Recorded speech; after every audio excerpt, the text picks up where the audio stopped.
നമ്മളുടെ നാട്ടിലെല്ലാം മത്തൻ കറി വെച്ച് കഴിച്ചിട്ട് തൊലി വേസ്റ്റ് ആക്കൂലേ. പക്ഷെ ആഫ്രിക്കയില് ഇപ്പൊ ഞാൻ നിൽക്കുന്നത് സാമ്പിയയിലാണ്. അപ്പൊ ഇവിടെ അവർ എന്താ ചെയ്യാന്ന് വെച്ച് കഴിഞ്ഞാൽ ഇവിടുത്തെ മത്തനൊക്കെ കുറച്ച് സ്ട്രോങ് ആണ്, പിന്നെ ഭയങ്കര വലുതാണ് കേട്ടോ. അപ്പൊ ഈ കാണുന്നത് മത്തന്റെ തോടാണ്, ഭയങ്കര സ്ട്രോങ് ആണ്. ഞങ്ങക്ക് സൗണ്ട് കേൾപ്പിച്ചുതരാം.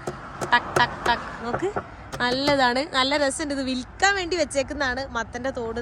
ഇവിടെ കുടുംബക്കാർ മൊത്തമായിട്ട് അവര് വിൽക്കാൻ വെച്ചിട്ടുണ്ട്.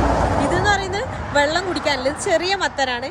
അപ്പോൾ അത് അവർ വെള്ളം കുടിക്കാനായിട്ട് ഉപയോഗിക്കും. കണ്ടോ, ഒരു സ്പൂണ് പോലെ ഇങ്ങനെ നമ്മുടെ കയ്യിൽ കോരി അങ്ങനെയൊക്കെ പറയില്ലേ, അതായിട്ടാണ് അവർ ഉപയോഗിക്കുന്നത്. ഇത് അവരുടെ ലോക്കൽ ഡ്രിങ്ക് ഒക്കെ സ്റ്റോർ ചെയ്യാനുള്ള, ഇത് കുടിക്കാനല്ല.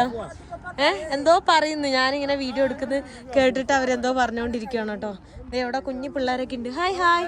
ഇതേ കൊച്ചത് ചെയ്തോണ്ടിരിക്കുന്നത് ഇതൊക്കെ. കണ്ടോ, ഇതവര് വെള്ളം കുടിക്കാനും എല്ലാത്തിനായിട്ട് ഭയങ്കര അടിപൊളിയാണ്. ഭയങ്കര ഇത് മത്തന്റെ തോടാണ്. നമുക്ക് തോന്നും എന്തോ ഒരു പ്ലാസ്റ്റിക്കിന്റെ